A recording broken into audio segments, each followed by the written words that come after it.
രക്ഷിക്കേ. ഇതാണ് എന്റെ കുടുംബം, എന്റെ സന്തോഷം. ചട്ടമ്പി പാറു ഇന്നു മുതൽ എല്ലാ ദിവസവും രാത്രി 7:30 നമ്മുടെ സ്വന്തം സൂര്യ ടിവിയിൽ.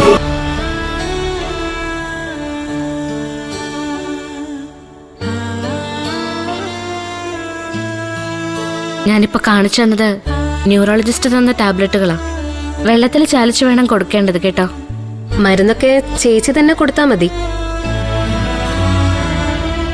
നിത്യമോൾക്കും അതായിരിക്കും സന്തോഷം. പെട്ടെന്ന് ഫലിക്കുകയും ചെയ്യും. മിലി എങ്ങനെയാ ആഴ്ചയിലൊരിക്കൽ വീട്ടിൽ പോയി വരാ? മാസത്തിലൊരിക്കലേ പോകാവൂന്നാ ഏജൻസിക്കാര് പറഞ്ഞിരിക്കുന്നത്. ഇതെന്റെ ആദ്യത്തെ അസൈൻമെന്റാ ചേച്ചി. ഞാൻ ശരിക്കും BSc നഴ്സിംഗിന് പോയതാ. പക്ഷേ പഠനം പാതി വഴിക്ക് നിർത്തേണ്ടി വന്നു. കാരണം സാമ്പത്തികം. നഴ്സാവാൻ കൊതിച്ചവൾ ഹോം നഴ്സായി. അതിനിപ്പോ എന്താ, ഇനിയും പഠിക്കാമല്ലോ. നോക്കണം. വീട്ടില് അമ്മച്ചി മാത്രമേ ഉള്ളൂ. ചാച്ചൻ എന്റെ കുഞ്ഞിലെ മരിച്ചുപോയി. പിന്നെ ഇച്ചായന്റെ കാര്യം ഞാൻ പറഞ്ഞായിരുന്നല്ലോ. ഒരു ചേച്ചിയുണ്ട്, സൂസന്ന. കല്യാണം കഴിഞ്ഞു. അവര് അങ്ങ് മാമല കണ്ടെത്താ. ട്രിപ്പ് ജീപ്പിന്റെ ഡ്രൈവറാ ചേച്ചിയുടെ ഭർത്താവ്. മക്കളൊന്നുമില്ല. 6 വഷളനാ ചേട്ടൻ. അയാളെ പേടിച്ചുകൂടിയാ ഞാൻ ഈ ജോലിക്ക് ഇറങ്ങിയത്. എല്ലായിടത്തും പ്രശ്നങ്ങളാ മിലി. പക്ഷേ നേരിട്ട് നിന്നാ മതി. ഇവിടുത്തെ ശരത് സാറും അത്ര നല്ല പുള്ളിയല്ല അല്ലേ? അതെന്താ പെട്ടെന്ന് അങ്ങനെ തോന്നാൻ? തോന്നി. നമ്മൾ എത്ര പേരെ ദിവസവും കാണുന്നതാ ചേച്ചി. വന്ന വഴിക്ക് ഇവിടുത്തെ അച്ഛൻ ചില സൂചനകൾ തന്നിരുന്നു. ഇവിടെ പിന്നെ ചേച്ചിയുള്ളതുകൊണ്ട് എനിക്ക് പിന്നെ പേടിയൊന്നുമില്ല. നിത്യമോൾക്ക് പറ്റിയൊരു അബദ്ധമാണ് ശരത്ത്. അവളെ കൈമാടി വിളിച്ചൊരു അപകടം, അല്ലെങ്കിൽ വന്നു കയറിയ വിപത്ത്. ശരത്തിനെ കണ്ടില്ലായിരുന്നെങ്കിൽ എന്റെ നിത്യമോൾ ഇങ്ങനെ കിടക്കില്ലായിരുന്നു.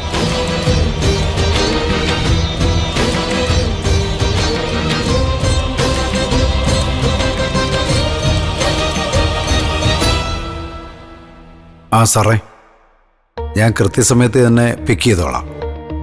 ഒരു ബുദ്ധിമുട്ടും ഉണ്ടാക്കത്തില്ല. ആ ശരി സാറേ. ആരാച്ച ഫോണില്? ട്രാവൽ ഏജൻസിന്നേ ടൂർ ഓപ്പറേറ്ററാ. ഏതൊരു VIP വരുന്നുണ്ട്, ഗൾഫിൽ നിന്നാ. ഓ, വരുന്നത് അറബിയാണോ ഒട്ടയാണോ ആർക്കറിയാം. അപ്പോ അച്ഛനിപ്പോ വീണ്ടും ജോലിക്ക് പോണോ? ആ വേണം മോളെ. ജോലിക്ക് കയറിയപ്പോഴേ മുതലാളി പറഞ്ഞതാ ടൈം ബോണ്ടൊന്നും ഇല്ലാന്നുള്ള കാര്യം.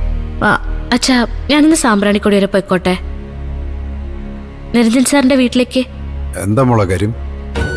അത് പൊന്നുമണിക്കൊരു കല്യാണാലോചന. പെണ്ണുകാണൽ ചടങ്ങിന് ചെല്ലാൻ നിരഞ്ജൻ സാറും അക്ഷര മാഡം എന്നെയും കൂടി ക്ഷണിച്ചായിരുന്നു. അതെയോ? ആരെ ചെറുക്കൻ? അത് അച്ഛാ, അന്ന് പൊന്നുമണി രക്ഷിച്ച ഒരു ഓട്ടോ ഡ്രൈവർ ഇല്ലേ, പരുന്ത്. അതുകൊള്ളാം. വെയില് ചാടിയവളെ കെട്ടാൻ പെരുങ്കള്ളൻ. ഒടുവില് സെറ്റ് ചേർന്നപ്പോ എല്ലാവരും ഒന്നായി. കല്യാണ പെണ്ണാകേണ്ടിരുന്ന എന്റെ മോള് കിടക്കയിലുമായി.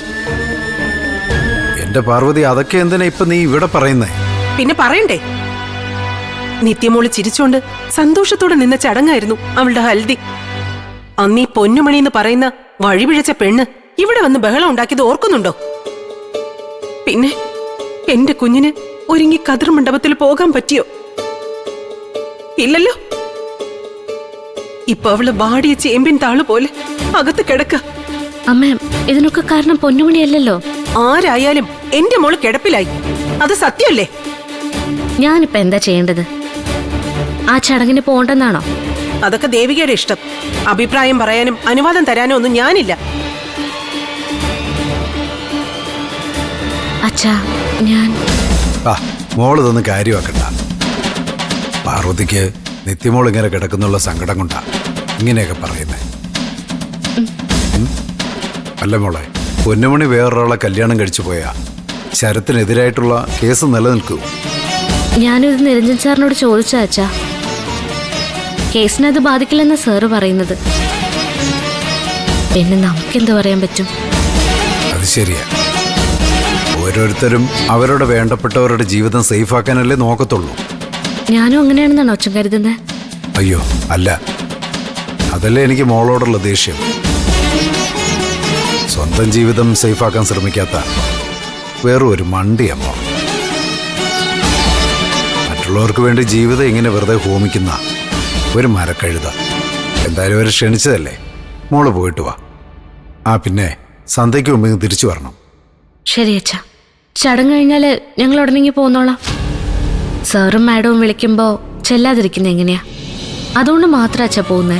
ആ, നിത്യമോളോട് ഒന്ന് പറഞ്ഞിട്ട് പോണം കേട്ടോ മോളെ. ഞാൻ പറഞ്ഞേക്കാം അച്ഛാ.